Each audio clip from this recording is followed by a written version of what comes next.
Hey everyone, how's it going? Today I'm going to show you some really awesome pentatonic licks that sound pro. Let's go ahead and check them out.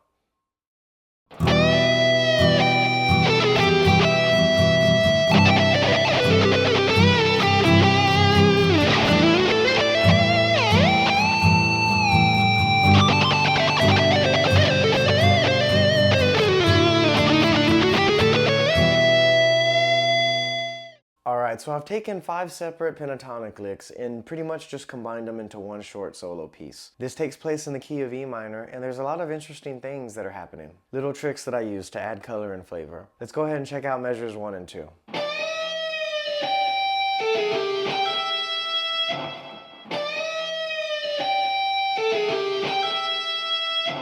This particular section strictly takes place in the E minor pentatonic first position. So this lick pretty much acts as an introduction. It's kind of short, but I use a bend and release and a non-diatonic G sharp to spice things up. This part takes place over an E minor chord. I start by doing a bend and release from a D to an E and then back down to D. Bends are pretty much a staple in classic rock, blues, and stuff like that, so we're starting off pretty strong. So there is a chromatic descension here. I go from A to G sharp to G. And this G sharp is non-diatonic, but I borrowed it from the parallel key E major. So this G sharp is going to add a little bit of brightness in this minor key, and it adds some good flavor right at the get-go. And at the end of measure 2, I hit a G in the higher octave, and then I go to E. There is a minor third interval in between these notes, so that helps kind of ground us back into this minor realm.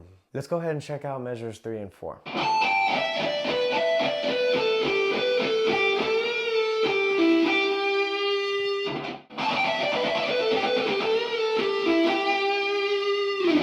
This section takes place in the first and second position of the E minor pentatonic. We're mostly in the first position, but we do leak into the second position. Okay, so this pentatonic run is pretty much one of my favorites of all time. It does have a little bit of a looping pattern as we're repeating some notes, but it's really the execution of this piece that gives it its character. I'm playing this over a C/G chord, which is pretty much a C major chord in the second inversion. So we got the fifth in the bass. So if we just isolate this C chord, we have this major tonality in the rhythm, but it contrasts really well with this lick that consists of the E minor pentatonic scale. All these notes are diatonic, so nothing's gonna sound wildly crazy. So towards the end of this lick, leading into measure 4, I do another bend and release, followed by a few more notes. So this was placed here strategically. So notice at the beginning, we kind of sped up the pace, we kind of started this lick pretty fast. So we've got to create this breathing room. We have to tell a story. We can't just, start blazing and not stop. We have to make it go somewhere, you know what I'm saying? So I do a bend and release on an A and a B. B is the major seventh of C major, so I love how there's a brief diatonic tension there. And the 3 notes at the end, G, E, G, are pretty much just keeping us grounded in the minor realm. This lick is pretty awesome because it's not only flashy, but it's pretty effective. Okay, so let's go ahead and check out lick number 3.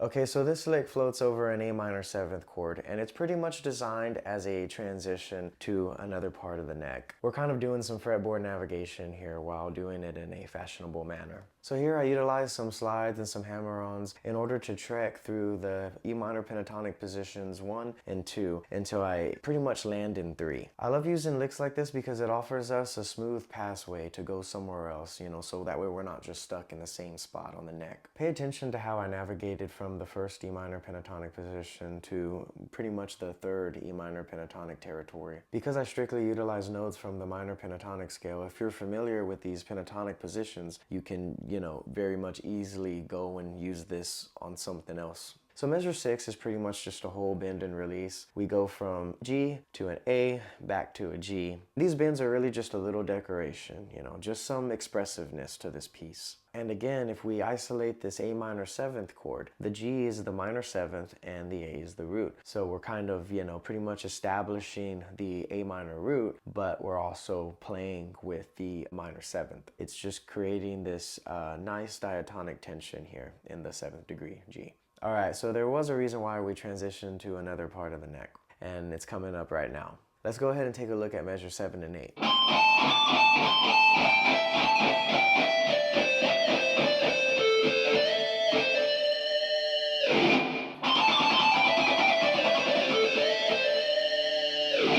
Okay, so here we have another flashy pentatonic run, and I'm playing this over a G major chord. So this section is really interesting because I'm doing what's known as a pentatonic crossover, so I'm actually hitting the A minor pentatonic positions 1 and 2. So how can the A minor pentatonic scale coexist in a piece that is in the E minor key? Well, it's because the minor pentatonic scale omits the 2nd and the 6th degrees. For A minor, these would be the notes B and F natural. So we're left with only notes diatonic to E minor. And when I hit this A minor pentatonic run, the atmosphere just shifts. You can hear it even if you just play these leads standalone. This pentatonic crossover adds a lot of color, a lot of flavor while keeping things diatonic, and it just keeps the music surprising and interesting. It allows us to play with an A minor sound in an E minor piece. Now the next lick starts off pretty quickly too, so for lick number 4, I added a quarter note at the end just to, create some brief, little space and breathing room. Now for lick number 4, I stopped at the 4th string because I didn't want it to wear out its welcome for this piece, but by all means, once you memorize this pattern, just start from the high E string and then follow this lick and go all the way to the low E string.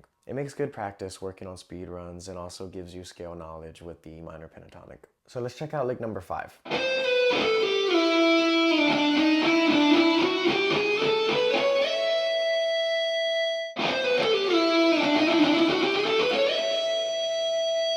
Okay, so this section was pretty much designed to bring closure to this piece. So here for measures 9 and 10, we're playing over a D major chord, and then we end on an E minor chord. So as far as the leads go, we were dabbling in the A minor territory, but now we have to find a way to resolve this back to E minor. So I just used good old-fashioned couple of pull-offs and a slide to get back into E minor territory. So we have a little bit of a cadence here in the rhythm. The D major is the minor 7th of E minor, so it's going to have a little bit of tension, but it's going to want to resolve to the tonic. So for this lick, the second note I hit is a B, so I'm adding that 2nd degree from the A minor pentatonic scale. And then the next 2 notes, A and G, are within the A minor pentatonic 1st position framework, and then I slide to an E. So now that I've successfully rerouted back to the E minor pentatonic 1st position framework, we have to figure out how we can have a good conclusion to this piece. So I thought, why not end the way that we started? Let's do some chromatic passing tones. So in measure 9, I hit a D sharp, and an E. The D sharp note is non-diatonic to E minor. So where did it come from? Well, this one I pulled from the E harmonic minor scale. So we have a regular E minor scale, but a raised 7th. So instead of D, we have a D sharp. Now I always determine whether or not something like this is coming from the harmonic minor scale, judging by the notes that are following.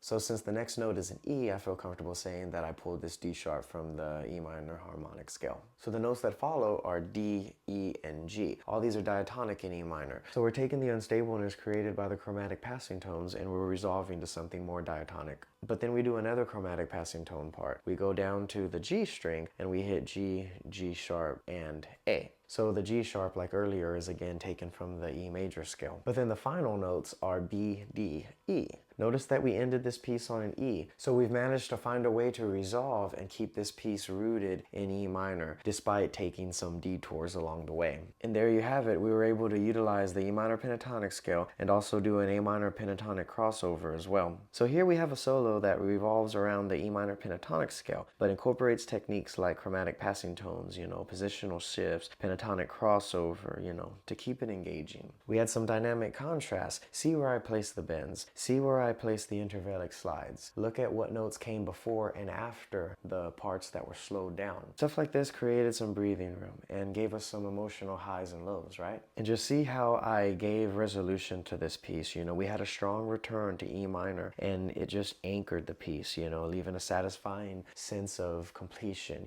Overall, the phrasing, dynamics, and resolution make it a great teaching tool as well as a melodically pleasing piece. And that's the piece right there. If you enjoyed these licks and you want to learn more guitar theory, I encourage you to check out my Patreon page. There you'll be able to have access to all the downloadable tabs and PDF files of every tutorial that I do, as well as have access to exclusive content and engagement that I don't do here on YouTube. Patreon link is in the description. And that's a wrap, you guys. Thank you so much for watching. I really appreciate you. If you like what you see and you want to check out more music theory, guitar related videos, please hit the like button. Please subscribe. It really helps me out. If you play guitar, drop a comment. I would love to hear about your guitar playing journey. I want you guys to learn these licks, change them up, make them your own. I can't wait to see what cool stuff you guys can come up with. May God bless and keep you. Thank you for watching. I'll see you in the next one. Remember to write music for our Lord and Savior, Jesus Christ, the key to our salvation. There is freedom in being a child of God, but we must make sure that we are living in righteous freedom and not engaging in sinful activity, because that will disconnect our spirits from the Lord. Freedom in Christ isn't for selfish pleasure or laziness. It's freedom from sin for the purpose of becoming like Christ. When God transforms our life, we start having Christ-like qualities, and that includes using our freedom to start acting towards one another the same way that Christ acts towards us. Jesus has freed us so that we may serve each other with the same sacrificial love. This is like supernatural love because we cannot manufacture it with our own human effort. It can only come through the power of God who transforms us into the image of Christ. In the book of Galatians, chapter 5, verse 1, the scripture says, "Stand fast, therefore, in the liberty by which Christ has made us free, and do not be entangled again with a yoke of bondage."